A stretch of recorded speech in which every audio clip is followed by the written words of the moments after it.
pessoal, bem-vindos a mais um episódio do OrthoWine Podcast. Não se esqueçam, né? Inscrevam-se no canal, cliquem naquela sinetinha que tem lá embaixo, sinetinha do Pichoxó. Blim, blim, blim, olha lá a sinetinha. Com essa sinetinha você recebe em casa todos os vídeos atualizados, as nossas notificações, você vai estar sempre atualizado no canal OrthoWine, tá certo? E também, né, lembrando que, acredito eu que está rolando, diz o Pichoxó que está, na Rádio 365, uma rádio de internet, uma rádio que você acha na radio365.com.br ou em qualquer plataforma de rádio que tem na web. Você consegue também acompanhar os nossos programas após o futebol, normalmente, após as transmissões esportivas da Rádio 365. Você consegue acompanhar os nossos episódios da OrthoWine Podcast, tá bom?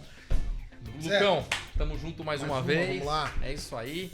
E hoje aqui temos o prazer de receber o nosso amigo, colega aqui, um médico espetacular, Dr. Paulo Bruna.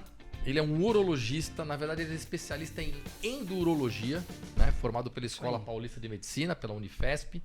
E nós vamos bater um papo aqui sobre as novidades e as antiguidades também na urologia, né? Coisas que tem do passado e do presente e do futuro. E pra onde vai a urologia? E pra onde vai? Ela tá? É isso aí. Seja muito bem-vindo, viu, cara? Obrigado. Prazer ter você aqui, Bruna. Muito obrigado, Lucas, André. Pô, show de bola estar aqui com vocês. Legal mesmo. Obrigado por você ter disponibilizado seu tempo aí, que eu sei que é uma agenda maluca aí, cara. Prazer. Operando, Aí, passando visita e tirou um tempo pra vir aqui, né? Graças a Deus. Tem que atrapalhar uma tarde dele também. Você tá só trabalhando, pô. Prazer, é um prazer, né? Aqui, né, cara? Dar esse break é sensacional, né? Vamos falar a verdade? Bater um papo, é bom. Bater um papo sobre urologia.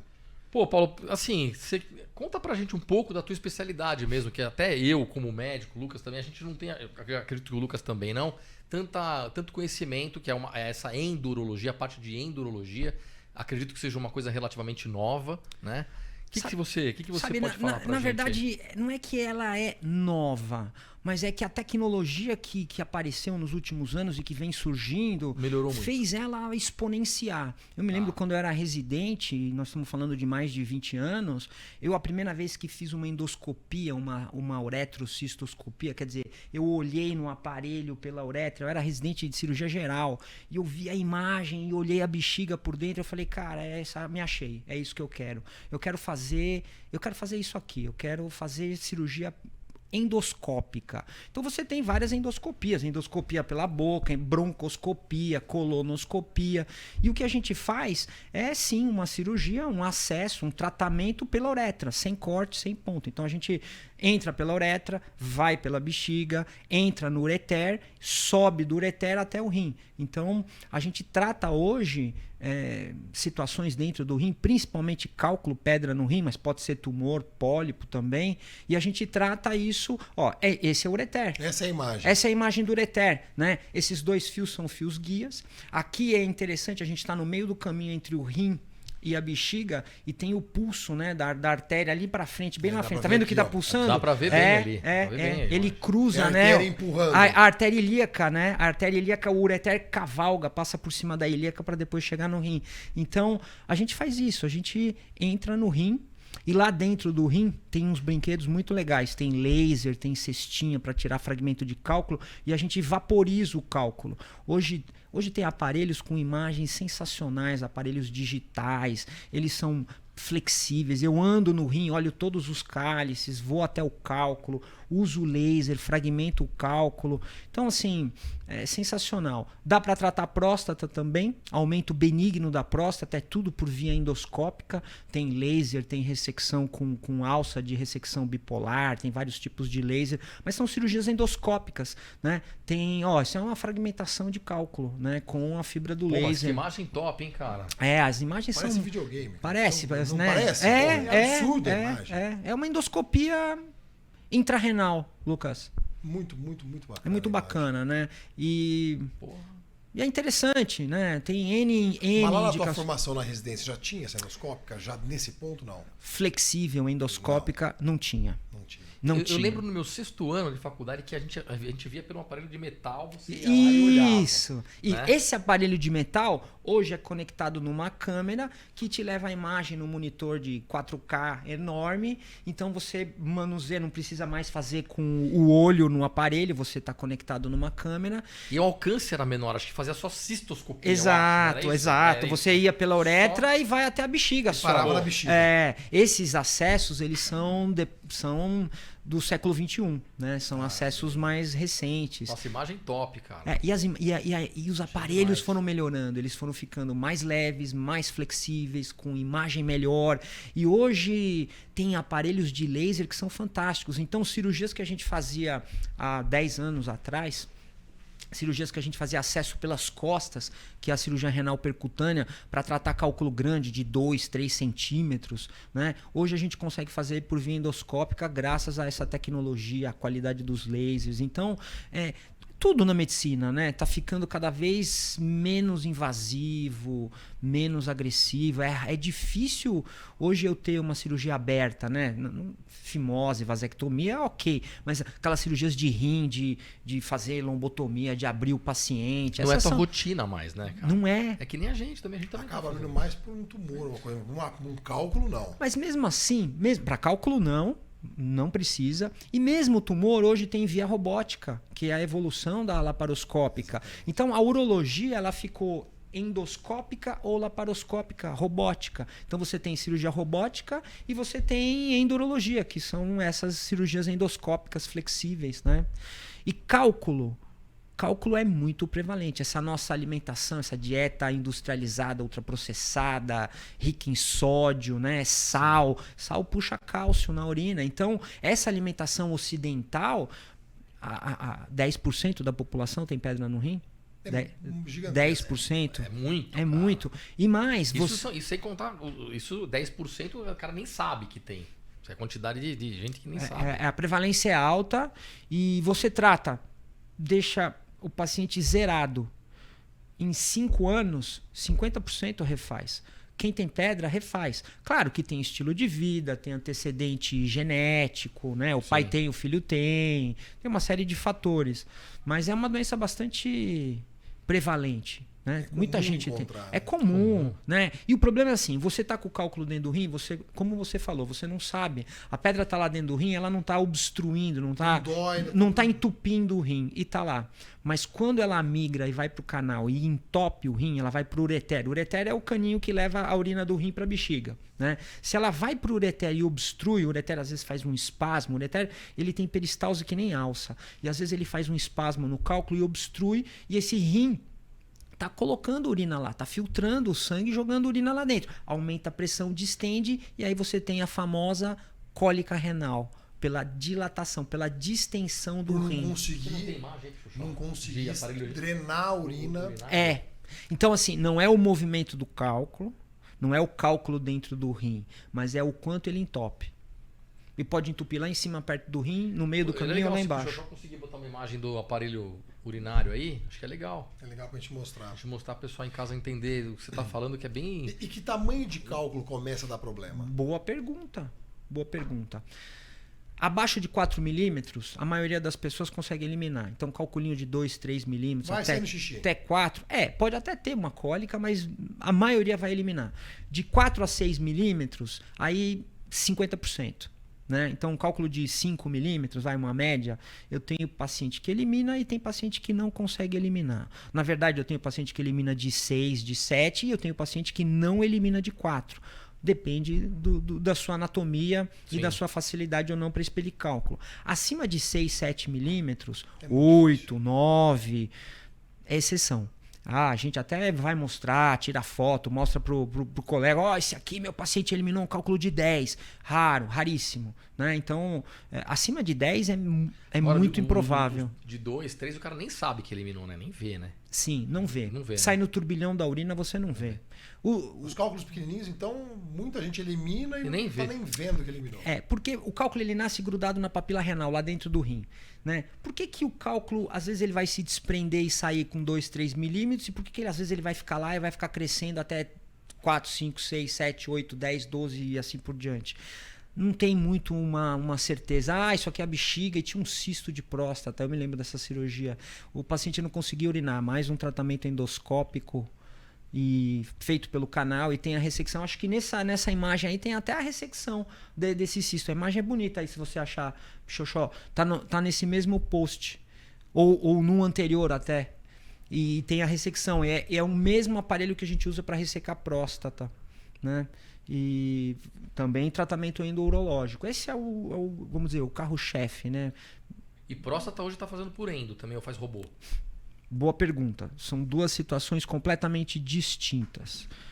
Próstata, aumento benigno, hiperplasia benigna, ok. Você pode e você faz pelo canal. Por quê? Porque, Você vai dar uma raspadinha. porque a próstata, ela é a uretra, né? A próstata forma o canal quando o xixi sai da bexiga. E a próstata cresce. E ela cresce e ela pode fechar o canal. Então o cidadão tem sintoma.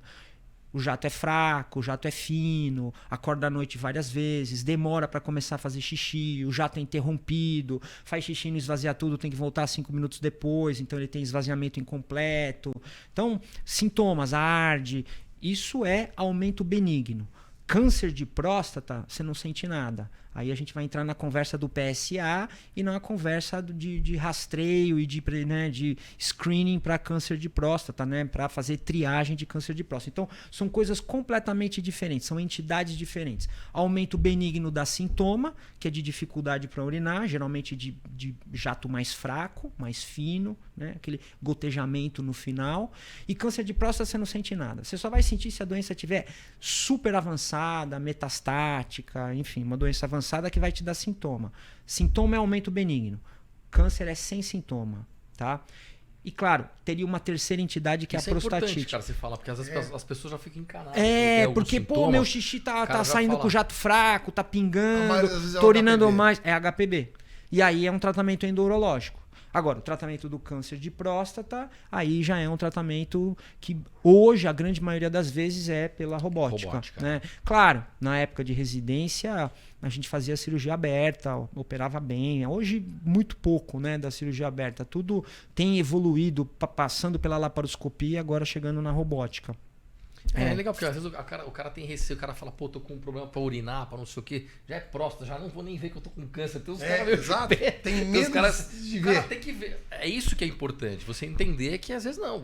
Às vezes não. A maioria é. Grande maioria das vezes você tem que ir pra resolver um problema que não é nada a ver com câncer, por exemplo. Com certeza. E é comum a próstata crescer? Essa hiperplasia benigna? É comum crescer a próstata? É. Na maioria dos homens, a partir dos 40 anos, a próstata cresce. Aí tem um negócio que é muito interessante, porque depende como ela cresce. Se ela cresceu de modo periférico, se ela cresce na lateral, às vezes você pode ter um paciente com uma próstata aumentada que urina bem e que nem vai precisar fazer nada. Então vamos ter parâmetro. Próstata normal é uma próstata de 20, 25 gramas. O paciente pode ter uma próstata de 40 gramas, de 50 gramas, e ele pode urinar bem, né? Porque se esse crescimento foi na periferia, não fecha o canal e ele está urinando normal. Às vezes esse crescimento é para dentro, ele vai fechando o canal. Então, às vezes o paciente tem uma próstata que obstrui. E o tamanho não é diretamente relacionado com o grau de obstrução. É isso que eu estou querendo dizer. Não é que você pega o teu ultrassom que você fez de check-up e olha lá, nossa, deu ruim, tenho 60 gramas de próstata, tenho 80 gramas de próstata. Às vezes não. Às vezes você com 60 gramas de próstata não está obstruído. E o outro com 40 está obstruído. E vamos explicar. O canalzinho lá que passa xixi passa na próstata, né? Por isso que eu até diria para você que a próstata é o canal. É o próprio canal. O canal é a próstata. Você entra pelo pênis, tem a uretra peniana, aí você tem que entrar na bacia, a uretra bulbar, depois tem uma uretra membranosa que é o esfíncter, e depois você passa no meio da próstata e chega na bexiga. Por isso que se ela cresce, ela aperta o canal. Ela fecha o canal, né? Então, o aumento do tamanho da glândula vai te dando sintomas, né?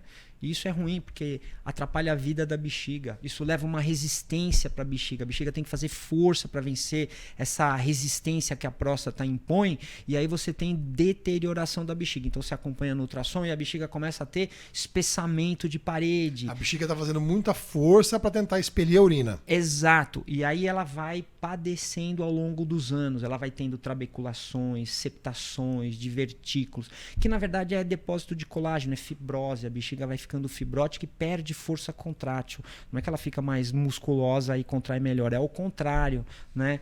Então, a hiperplasia, ela vai evoluindo lentamente, insidiosa, você, né? E aí tem medicação e no final tem esse tratamento endoscópico, né? Um tratamento endourológico de ressecção. O nome que se usa e que se ouve muito, não sei se vocês já ouviram, RTU de próstata, sim. ressecção transuretral da próstata. É uma ressecção, né? O pessoal brinca, né? Um rotorrouter ali, vai lá e desobstrui. Falar que é uma raspagem. Exato. Raspagem. Fazer uma raspagem para urinar melhor. Na verdade, você está retirando a próstata por dentro. É uma raspagem, é uma ressecção. A alça, você vai esculpir pelo lado de dentro e vai tirando o fragmento da próstata e vai... Sabe aquele cortador de queijo que tira aquela fatia fina de queijo? É quase aquilo, só que é em forma de U. Então você vai esculpindo pelo lado de dentro e abrindo o canal. E aquilo fica aberto, largo, e aí o paciente vai urinar bem, jato bom, faz aquele xixi gostoso, né? Sedoso, macio, faz rápido. Jatão. Depois dos 40, mas não tem jeito, né? Quase 50. Mas sabe, quase, André, tô no bicão mas dos André, 50. é claro, né, que a gente tem que ter no meio de tudo isso o envelhecimento, né? Claro, então, claro. Assim, 50 anos você não vai fazer xixi que nem você fazia com 20. Putz, era uma delícia. Né? Já acordava com a bengala lá pra cima. E pá, você não vai assinar o nome no muro. Não vai. Já não acorda nem com a bengala, já acorda mal, já acorda tipo gato de armazém, assim, dormidão em cima do saco, assim. Puta que coisa, né, cara? Como a velhice faz essas coisas pra nós, né? A gente vai desmontando, né, ao longo do tempo, cara. Né? E a ereção, então, nem se fala, né? Aquela ereção de 18 anos com 50 anos não é a mesma. Não tem como você falar que tem uma ereção igual um garotão de 16 anos, né? De 20 anos. Não. Vai caindo, né? Performance física, vai caindo. Não, é natural, né, cara? E as pessoas também precisam entender que isso tem o lado natural da história, né, cara? Que tem que entender o que é uma doença, o que tem comprometimento, o que está realmente atrapalhando a qualidade de vida e o que é envelhecimento, né? É que é engraçado, cara, a gente fala brincando, mas assim, a gente tem um não sei se vocês passaram por isso, tá? Mas existe um momento entre os 40, dos 40 pra frente, existe um momento que várias alterações começam a acontecer, pelo menos da gente, de coisas que a gente não sentia antes, né, cara? Ou coisa que você sentia e passava super rápido. Não só o urológico, eu tô falando no geral mesmo. Hoje, cara, você tem um negócio, você fica encanado, às vezes você fica encanado de bobagem, mas você fica encanado porque não passa, não melhora, ou é um negócio que você nunca sentiu, um negócio diferente. E às vezes é isso, que é nessas procuras de... Pô, vou procurar um cara pra ver. Se você for ver tudo que tem de diferente depois dos 40 anos, você não sai do exame do médico, você não para de fazer exame de imagem, não para de fazer exame físico. É incrível isso, né, cara? Apito no ouvido, o nariz que sangra, a garganta que não sei o quê. Porra, cara, é muito louco essa mudança que a gente tem no corpo, claro, né? E muitas pessoas não conseguem levar isso numa boa, cara. Até mexe com cabeça, depois mexe com um monte de coisa. Então é interessante a gente discutir essa mudança corporal. No homem, acho que até menos do que na mulher, por exemplo, que tem a parte hormonal, né? A mudança na fase de menopausa. Acho que para elas é até pior. Acho que elas sentem essa mudança mais radical do que a gente, né? Talvez seja até mais pontual, né? Porque a mulher tem um momento em que para. Tem uma linha que divide. Tem uma linha divisória. O homem ele vai. Paulatino. E depende também da tua massa muscular, da tua atividade física, do teu estilo de vida. Mas eu concordo com você. Chega em determinado momento, a gente vira o cabo da Boa Esperança, né? E aí é só ladeira abaixo.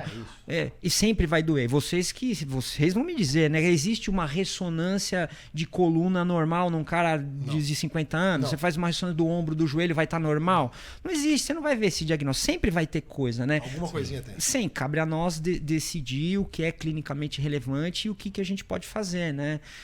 No final das contas, sempre dói, né? Esse envelhecimento. Claro que dói. Né? Isso que você falou é importante também. A pessoa às vezes faz um exame, pega o exame em casa e abre o exame. Ela olha e fala, caramba, bicho. Tô com problema. Minha próstata aumentou 50%. Pô, tô desesperado. Não é isso. Por isso que precisa ter o médico. Senão não precisa ter médico, né? Senão não precisa ter médico. O cara só faz o exame ali e fala, pô, tô ferrado. Vou tomar esse remédio. Não, tem que ter pro cara. Depende clinicamente se é compatível com o que aquele exame está mostrando. Se é relevante clinicamente. Mas isso que você falou é muito importante, né? Tem alguns conceitos que a gente pode tentar colocar aqui em relação à próstata, até pra gente entrar naquele assunto de câncer de próstata, prevenção de câncer de próstata, o que eu faço? Exame de toque, né? PSA. Então, assim, de uma maneira geral, primeiro, prevenção não, né? Porque fazer exame não previne. Né? É um exame de triagem, é um exame prevenir o câncer, viver de forma saudável, exato, vamos primeiro começar com esse, né? Você é magro, você faz exercício, você não fuma, você come bem, você faz atividade física. Ok. Os exames, eles são para um diagnóstico precoce. Porque se você faz um diagnóstico precoce, você sempre tem um tratamento... Uma chance de cura maior. Muito maior. Então, o que a gente tem? A gente tem o PSA, que é um exame de sangue, que faz um exame de sangue simples. A gente tem o exame do toque e a gente tem a ressonância e a gente muitas vezes faz ultrassom, tá? Então vamos lá. PSA. O que é PSA? PSA é uma proteína que a próstata produz. É uma glicoproteína de 1000 moléculas lá dentro, uma escapa no sangue. Então quando você dosa no sangue, você tem uma ideia do que está acontecendo na próstata. O PSA, ele sobe em 3 situações. No câncer de próstata, na infecção da próstata, na prostatite e na hiperplasia benigna, tá? Então assim, claro, você tem uma próstata do tamanho de uma noz, com 20 gramas, faz um X de PSA. Você tem uma próstata de 90 gramas, do tamanho de uma laranja Bahia, produz um Y de PSA. Então, o PSA é um bom marcador do aumento benigno da próstata? Sim, é um bom marcador do aumento benigno. O PSA sobe na prostatite, você tem uma infecção aguda bacteriana na próstata, dor, febre, prostração, etc, etc. O PSA explode e vai lá para cima? Sim. E ele sobe também no câncer de próstata. Geralmente no câncer de próstata é um aumento escalonado, insidioso, ele vai subindo. Né?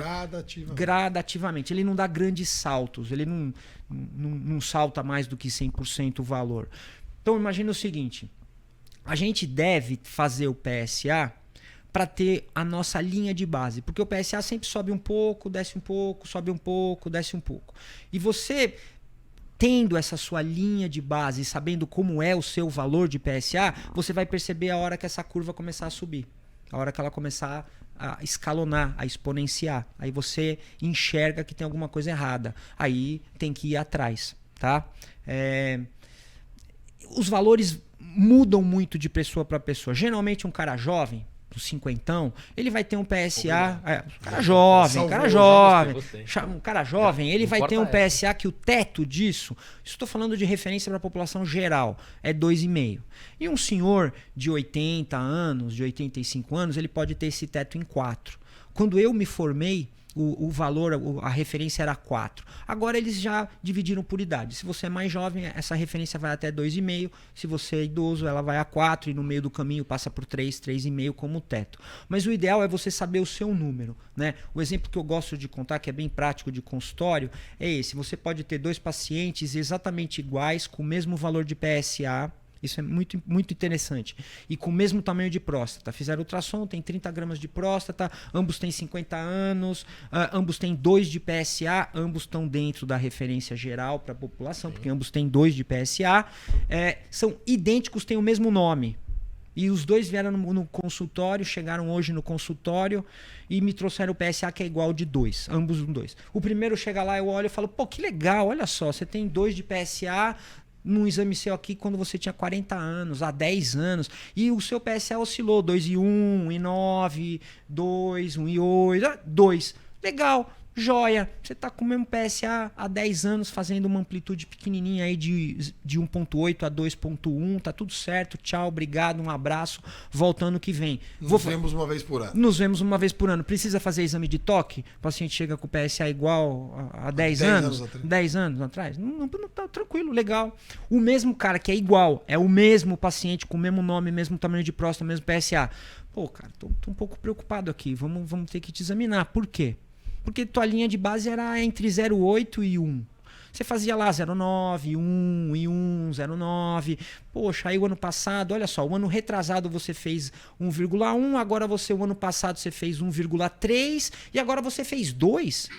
Pô, cara, você subiu da sua linha de base que era ao redor de 1 e agora você está com 2. Então, vamos examinar, vamos fazer um exame de toque, né? O toque, você tenta ver consistência.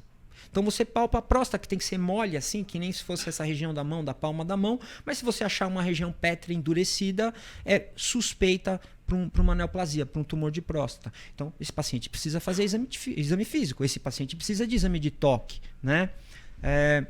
E aí você pode lançar a mão da ressonância. O que é a ressonância? A ressonância, ela é o exame que está tomando a frente para fazer diagnóstico de câncer de próstata.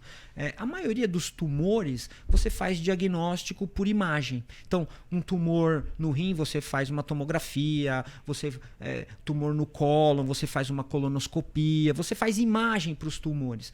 A próstata não se faz o diagnóstico por imagem, você precisa de uma biópsia da próstata, né? Você precisa ter fragmento. Hoje o diagnóstico ainda é histológico, tem que ter fragmento, tem que ter biópsia. E a biópsia de próstata não é um negócio legal. Por quê? Porque diferente da biópsia de mama e de tireoide, que você vai lá e punciona o nódulo guiado por ultrassom e faz uma punção, a de próstata, você não sabe o que é nódulo de hiperplasia do que é nódulo de tumor. Assim, ultrassom serve para alguma coisa? Para nada, porque o ultrassom só se limita a dar o volume da glândula. E o volume da glândula nada tem a ver com câncer. Próstata de 30 gramas tem o mesmo risco de câncer de próstata de 90. E o ultrassom não consegue diferenciar isso. Mas a ressonância, ela consegue te dizer se aquela região, se aquele nódulo é suspeito. Hoje, esse exame de ressonância, a gente chama a ressonância multiparamétrica. Ela usa... É específica para a próstata. Exato. Ela usa duas técnicas, que é a técnica da perfusão, que é o contraste, e a difusão, que é como a molécula de água se comporta no ímã. A ressonância é um exame de campo magnético, né? Então, a ressonância fala, opa, ali tem uma região suspeita. Tem um nódulo ali, que parece não ser nódulo de hiperplasia, tem um nódulo suspeito. E ela dá uma nota. Então a ressonância, ela dá uma nota. O PIRADS, né? 1 e 2, o 1 é muito pouco provável. O 2 é pouco provável. O 3 é em cima do muro, é indeterminado.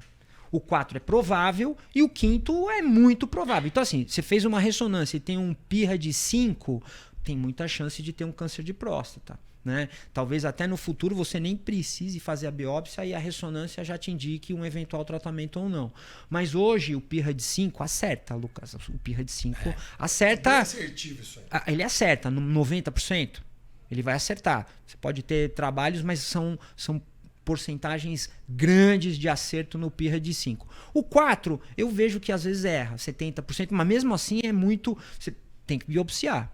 O 3 é indeterminado. Aí tem que entender o tamanho da tua próstata, o quanto você tem de PSA, saber se tua próstata, a densidade do PSA é muito PSA para aquele tamanho de próstata ou não, e aí entender e eventualmente acompanhar. Aí você junta os 3. Então você junta o teu PSA, você junta o teu exame de toque, você junta a ressonância e você junta bom senso.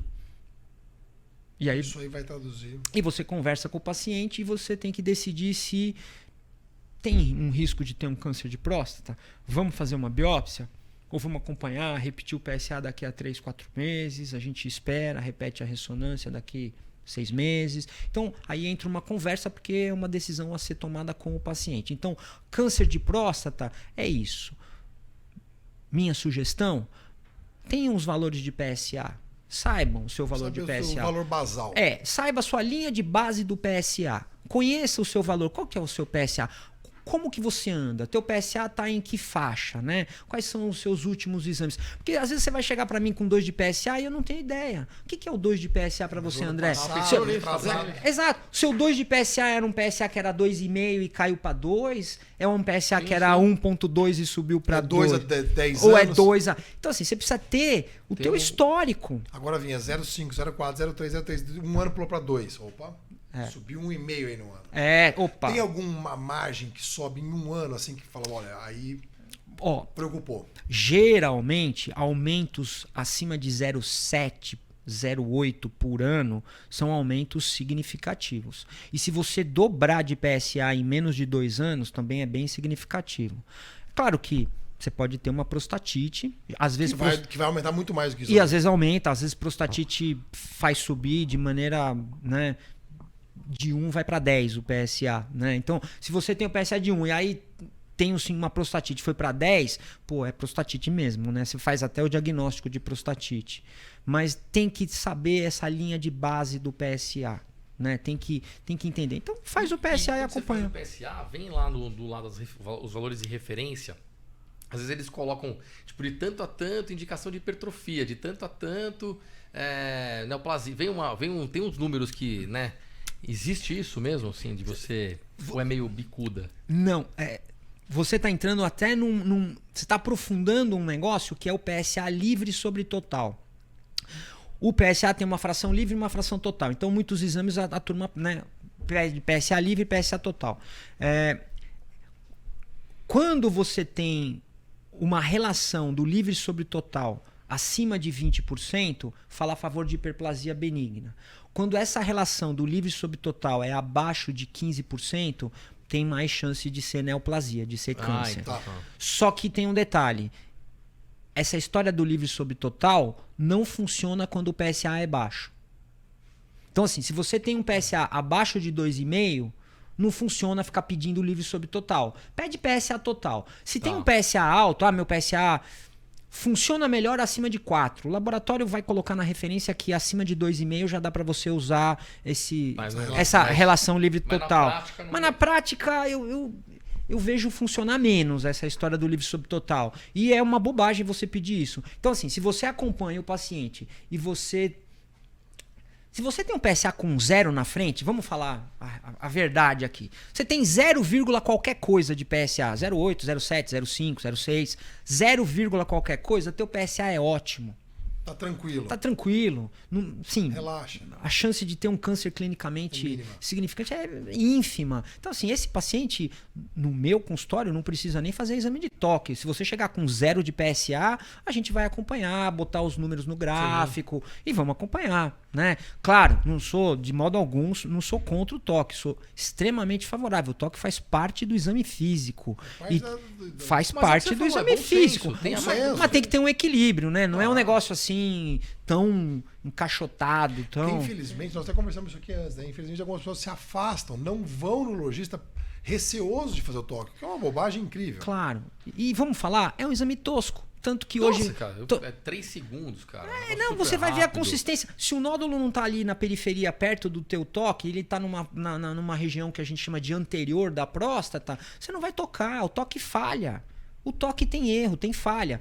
A ressonância também falha. O PSA não é um exame, não. O PSA não é um marcador oncológico. É um marcador da próstata. Então, ele precisa ser interpretado também direito como um marcador. É uma proteína que a próstata produz, mas a gente já conversou que ele tem, né, aumento com hiperplasia, aumento com prostatite. Então, acho que essa história do PSA é importante. Acho que isso é legal, e né? aqueles esportes que falam, pode subir mesmo? O ciclista, o cara que anda a cavalo, pode subir o PSA ou não? Imagina o seguinte, se você faz um exame de toque, eu examino o paciente, ele vai colher PSA, sobe o PSA. Só de examinar. Só de fazer o toque. Eu vou fazer um treino de bike e pedalei 50km.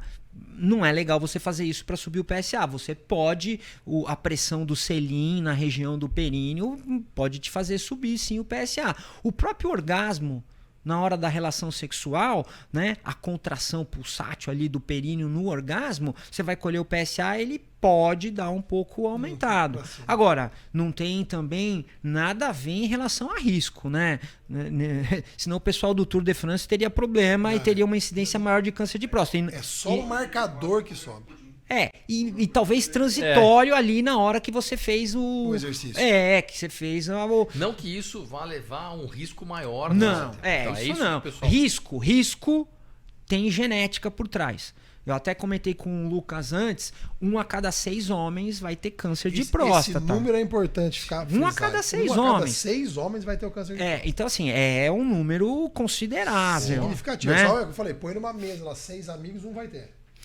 E também a gente tem que entender que hoje ainda tem uma conduta que é a conduta da vigilância ativa. Então, assim, paciente mais idoso e você faz a biópsia e tem um câncer de próstata e você vê que é um câncer pouco agressivo, de muito baixo risco, um câncer que tem uma nota baixa na biópsia e você vê que a doença não vai progredir, é muito comum você vai embora dessa vida pelo que você tem que ir e você vai com o câncer, mas não do câncer. Então eu tenho paciente no consultório com câncer de próstata e a gente acompanha. Sem cirurgia, sem nada. Sem nada. Por quê? Porque é um câncer indolente, é um câncer de baixo risco, de muito baixo risco. A chance de progressão e disso evoluir e evoluir para uma metástase e comprometer a qualidade de vida do paciente é pequena. Claro, tem que acompanhar, tem que fazer PSA, às vezes tem que repetir biópsia. Tem uma vigilância ativa que o paciente precisa acompanhar. E lógico que esse perfil pode mudar com o tempo? Pode, mas é interessante, né? Às vezes você ter pacientes acima de 70 e principalmente mais com 80, 70.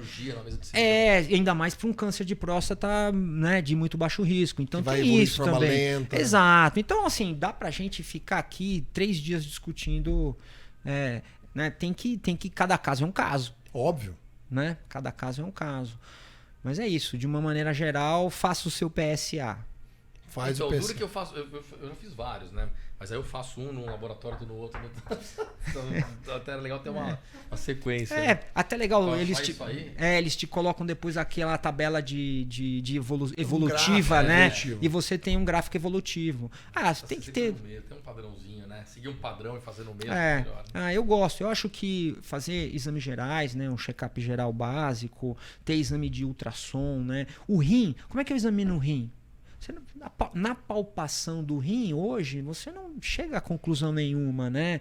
Não que você pode ter toda a propedêutica do abdômen, mas o rim tem que fazer um ultrassom, né? Eu sou super a favor de você fazer um ultrassom uma vez por ano, um ultrassom de abdômen total, faz um ultrassom de próstata também, transabdominal, a gente até comentou, não precisa ser ultrassom por via transretal, pelo abdômen, só para ter uma ideia da sua próstata. Eu tenho X de PSA, com quanto de próstata, né? E geralmente o ultrassom ele mede em centímetro cúbico e a gente extrapola isso para grama, né? Então tem uma próstata de 30 gramas, né? De 40 gramas. Então acho que isso faz parte do acompanhamento e você encontra cálculo, você vê, às vezes tem, né, nódulo, tem...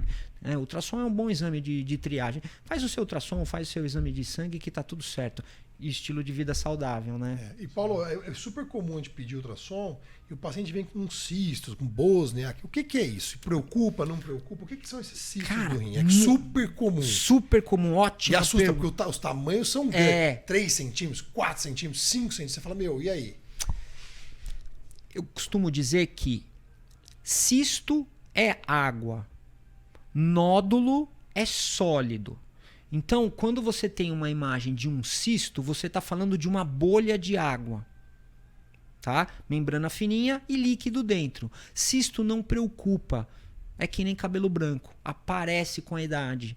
Depois dos 50 anos ou aos 50 anos, de 1/3 a 50% da população tem cisto no rim. Então, cisto tem. O nódulo preocupa mais, porque o nódulo é um tumor sólido. A palavra nódulo denota uma estrutura sólida. E aí você tem que entender, é um nódulo benigno de gordura, é um angiomiolipoma ou é um nódulo renal heterogêneo, né? Aí você achou um nódulo no rim, aí você tem que ir para uma tomografia, tem que investigar, contraste, tomo, né? Mas o cisto não. E independe do tamanho. Então assim, eu tenho um cisto no rim de 3 centímetros e eu tenho um cisto no rim de 10 centímetros. A gente acompanha. É menos o tamanho e mais a qualidade dele. Claro, Lucas, o que você falou do Bosnia, que é uma classificação de um radiologista, porque você tem o cisto simples, aquela bolha com água, membrana fininha e líquido dentro, e do outro lado você tem um nódulo sólido. Mas você pode ter um meio de campo. Você pode ter um cisto que tem alguma coisa lá dentro, um septo, uma trave, aí você tem um Bosniak 2.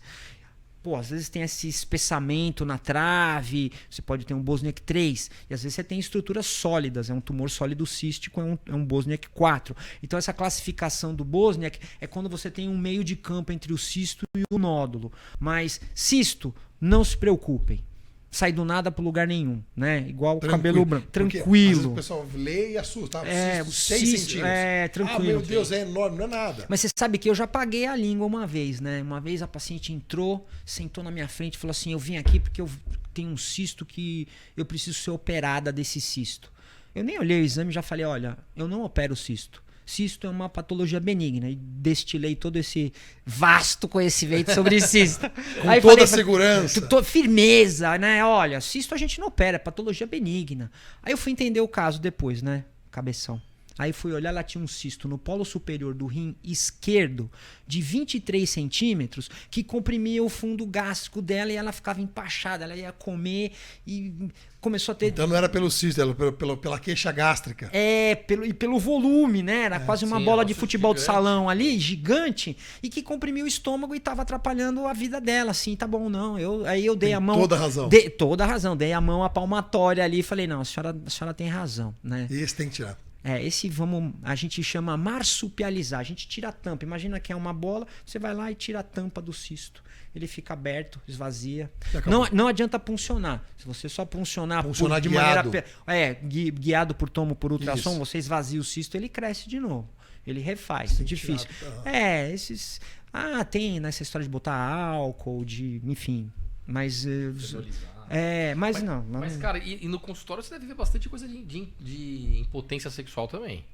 Com certeza, eu acho que. Você vê mais câncer, você vê mais próstata ou você vê mais impotência? Eu vejo mais cálculo. Porque já fez o nome nisso. Porque é endurologia, então até os colegas, né, o já próprio encaminha. Hospital do Rim, muita gente muita gente vê cálculo. E até interessante, porque cálculo é 50% homem e 50% mulher. Então, eu tenho no consultório, não vou dizer metade dos meus pacientes que são mulheres, mas porque mulher tem, né? Mulher tem pólipo na bexiga, mulher tem cálculo, mulher infecção urinária, né, Lucas? A pessoa fala, mas é uro. Mas isso é importante. Os caras acham que uro é médico de homem. Não. Olha, 40% dos meus atendimentos são mulheres. É isso. É mulher. Mulher tem bexiga, rim, né? Eu já te encaminhei bastante mulher que... E homem é urologista, né? Nada disso. Não, mas tem essas infecção urinária de repetição, pedra no rim, né? Pólipo na bexiga. Então. E, enfim, existe isso. Mas disfunção erétil, André, isso que você está falando é muito interessante. Tem o paciente fala, eu não preciso tomar remédio, eu ainda consigo, eu vou lá, eu faço. Mas a saúde do pênis é assim. Se você vai ter uma relação sexual e o seu pênis não tem uma ereção boa, vamos colocar num bom português aqui, um meia bomba, né? Sim. E você tem, eu consigo, eu vou fazer, e você tá com uma ereção mais ou menos, né? E você tem relação, você pode machucar o pênis, tá? Tem a fratura, que é o extremo disso. A fratura peniana rompe a túnica albugina, extravasa sangue. É uma coisa, né? Isso é o extremo. Mas o que acontece é que... Tu não tem osso, mas quebra. Os caras quebra, fratura. E faz barulho. Tem um estalo. O paciente relata pra gente que ele ouve um tec. E aí faz um baita de um hematoma, né, peniano. Mas entre essa túnica que reveste o corpo cavernoso, que é esse material esponjoso que enche de sangue, que dá a rigidez, tem esse revestimento, tem a albugina que reveste isso. Entre a albugina e o corpo cavernoso, você pode ter microlesões. Isso pode formar uma fibrose cicatricial. E isso faz com que o pênis forme uma placa que dói e que leva à curvatura peniana, que é a doença de Peyronie. Exatamente o Peyronie. Então o Peyronie ele acontece quinta, sexta década de vida, justamente porque o paciente vai ter relação e não tem uma ereção boa. Em ter relação com... E aí tem muita gente que tem essa... Eu não sei se... Resistência. Né? Uma resistência, não, eu não preciso, eu não sei, né? Então, assim, eu sou super favorável, né? Esses remédios, eles já estão na praça, né? A sildenafila tem mais de 20 anos, a tadalafila um pouco menos, mas são remédios muito bons, né? Já seguros, prescrito por um médico, não tem... Não. E aí hoje tem várias possibilidades, várias. Então você pode ter medicação sob demanda. Então eu vou tomar aqui para essa relação. Eu tenho paciente que toma a medicação a tadalafila em dose baixa, a dose de 5 miligramas. Você pode tomar todo dia ou em dias alternados e você fica com uma disponibilidade, fica com uma ereção boa.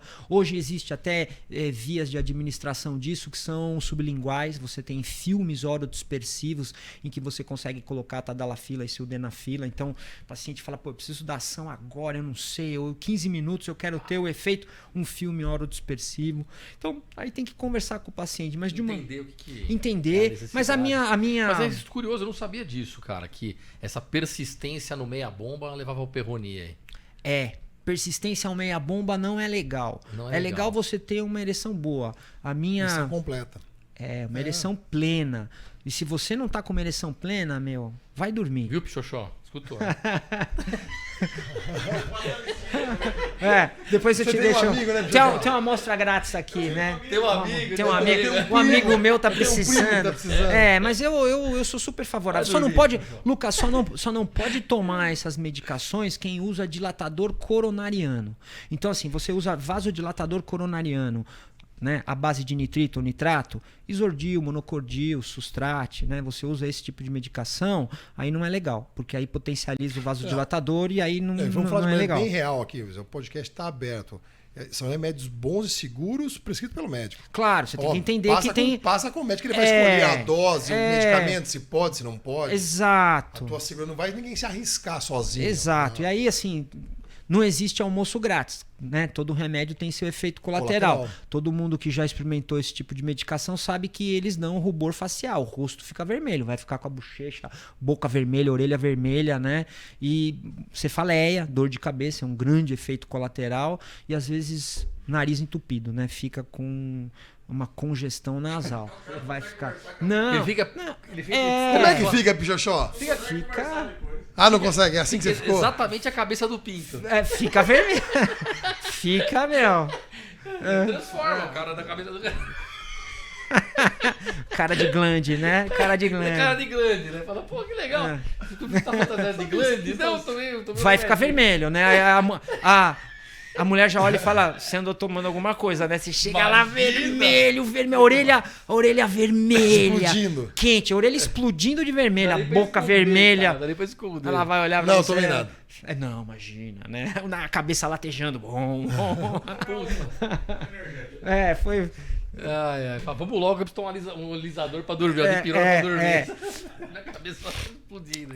Interessante, a gente sempre pode entender, né? A tadalafila em dose baixa, a tadalafila é uma droga que tem uma meia-vida longa, ela dura muito. Então você dá uma dose baixa todo dia e no final você acaba mantendo isso. Faz uma cobertura do dia inteiro. E mais, pega mais. A meia-vida... A dose baixa não dá esses efeitos colaterais? Então, tem que ir tateando, tem que entender, né? Modulando, né? Exatamente. Você vai devagar e vai vendo a menor dose para você ter uma qualidade de ereção boa, né? É o que precisa para aquele caso, naquele paciente, naquele período da vida dele. E mais, Lucas, assim, imagina o seguinte, eu tenho relação só no final de semana.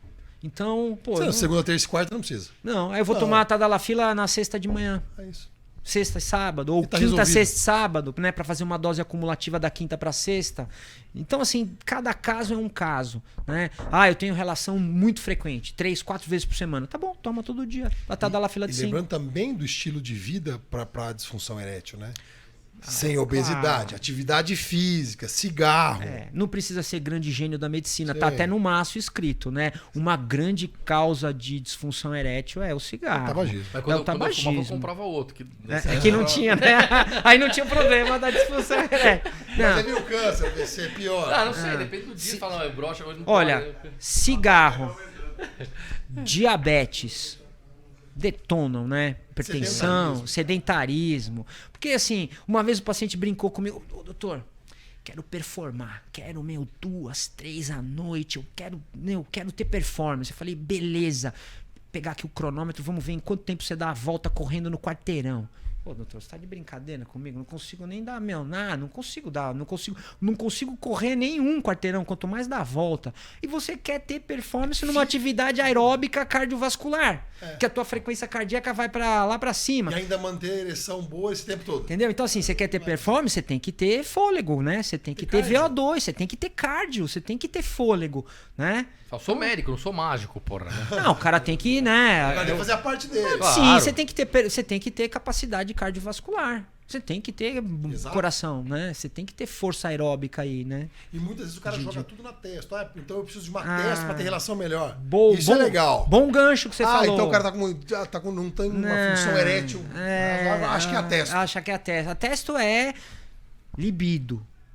Se você, né, olhar e falar, pô, minha mulher quer e eu não tô afim. Eu tô na rua, não vejo, não tenho interesse, né? Se você não tem desejo e você, né, aí são outros 500, mas qualidade de ereção são esses medicamentos que a gente está falando. Melhora a qualidade de ereção. Claro, tem uma série de remédios, né, antihipertensivos, a gente sabe que tem uma série de remédios que causam disfunção, antidepressivos, enfim. A gente, né, precisa analisar tudo, né? Precisa de uma boa anamnese para entender isso. Mas não é a testo que é responsável. Não. Então, por isso que é importante falar. Quando a pessoa fala, então eu vou tomar esse remédio e resolvo. Não, às vezes é um outro que está tomando que dá um efeito colateral. Precisa ser avaliado, mas que hoje tem muita arma para solucionar. Claro que tem. Claro que tem. E melhora a qualidade de vida no geral do cara. Sim. E pra fazer o nosso momento merchan aqui do restaurante, né? Tem um momento gastronômico aqui, viu? Paulo, que a gente apresenta. Pô, que legal. Aqui. Um risoto ao fungo trufado com ovo molê. Olha! Queria apresentar pra vocês esse é o diferencial. Ele é um ovo pochê empanado. E o risoto de fungo trufado. Muito top, Muito bom, novidade na casa. Tem o cheirinho, ó. Maravilhoso. Você não tinha me contado dessa. É um momento gastronômico, Paulo. Eu não sabia, pô. Abel, obrigado. Legal. Valeu, cara. Obrigado. Aqui no, ó, tá vendo? O ovo tem que ser. Aí, ó. O ovo tem que estar mole. Você vê que acaba cozinhando, ó, porque você. Pra poder comer junto com o risoto. Ó, que beleza, cara. Aí é monstro. É bom, hein? Ficou bonito. Aí é Ficou bacana. O que harmoniza com isso, Marião? Marião, Como não é. sugestão de harmonização, eu trouxe esse vinho 100% Pinot Noir da região da Borgonha, da sub-região de Savigny. É um excelente produtor, o Michel Melat. Ele vai ter um tanino leve, macio, que vai harmonizar bem com a trufa, com a cremosidade do risoto. Bom, hein? Bom, excelente Deve ser vinho. top esse aí. Top. E o valor? Tá na faixa de 644. Só E vinhaço. aqui, Hoje tá caro. Hoje tá caro. e aqui no Mozafiato é o preço de importadora. Essa é a vantagem. Se for em qualquer outro lugar, certeza que vai ter que desembolsar mais bagatela. Vai ser entubado. Vai. É isso aí. Valeu, Marião. Valeu, Mário. Paulinho, e água? O pessoal bebe água direito ou não bebe? O rim sofre sem água? Você sabe que eu acho que o idoso bebe menos água, né? O idoso não bebe água. E água é remédio, né? O rim, para funcionar, precisa tomar água. Quanto de água precisa tomar? Essa é a pergunta, né? Você precisa tomar quanto de água? Eu diria que, principalmente para quem tem litíase, não é o quanto de água você precisa tomar, mas o quanto de diurese você precisa ter. Quanto de xixi você precisa fazer por dia, né? Então, assim, claro, você vai comparar uma pessoa que está no escritório, no ar-condicionado, trabalhando no computador, e o outro está na rua com uma britadeira no sol, são Quantidade diferente. são quantidades absolutamente diferentes. A gente costuma dizer que é o quanto você faz de xixi. A sua diurese tem que ser ao redor de 2.000 ml. Se você tem pedra no rim, faça de 2 a 2,5 litros de xixi por dia. Eu peço para o meu paciente avaliar isso. Eu falo, olha, pega um recipiente de plástico, né, com graduação ml, boca larga, da hora que você acordou até a mesma hora do dia seguinte. Faz o seu xixi lá, vê, anota, tira uma foto, vê e vem em 24 horas. Você vai se conhecer. Você vai saber o quanto de água você precisa para urinar pelo menos 2,5. Entre 2 e 2,5 eu tô feliz, né? E é interessante porque você fala, quanto que eu tô de vontade de ir no banheiro? Quanto que eu fiz de xixi? O que é uma diurese? Eu urinei 180 ml, urinei 250, eu fui lá e fiz 380, né? Eu tava com pouca vontade, uma vontade razoável, muita vontade, né? Não, segurei até o máximo, fiz 400 ml, né? Então, é interessante para você se conhecer, interessante para você saber o quanto você precisa tomar de água para chegar em 2.000 ml por dia, né?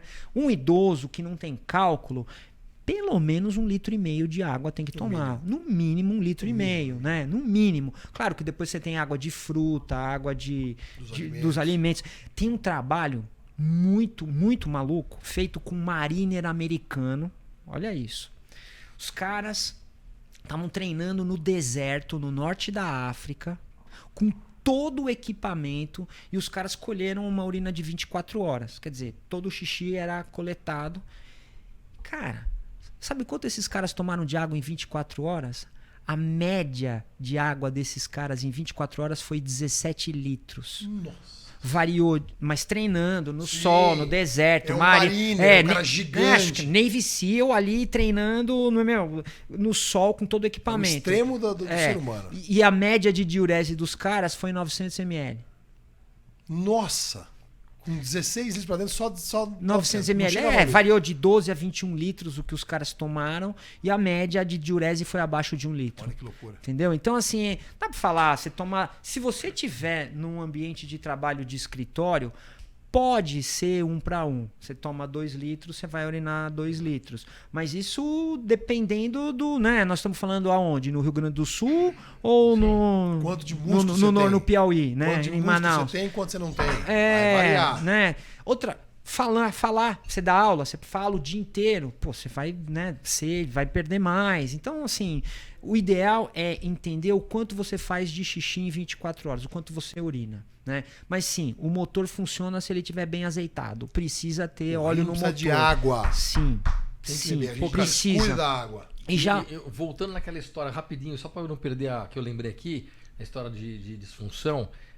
Na cirurgia hoje da próstata, do câncer de próstata, qual é o índice de impotência? Impotência pós aí, de complicação que fica? Porque isso era muito comum, todo mundo no passado era 100% praticamente, no passado longínquo, né? Acredito eu. Sim. Hoje como que funciona isso, cara? Boa, André. Assim, primeiro depende da sua ereção e da sua idade na hora da cirurgia. Também tem isso. Depende, você é obeso ou você é magrinho, né? Depende da dificuldade técnica da sua lesão.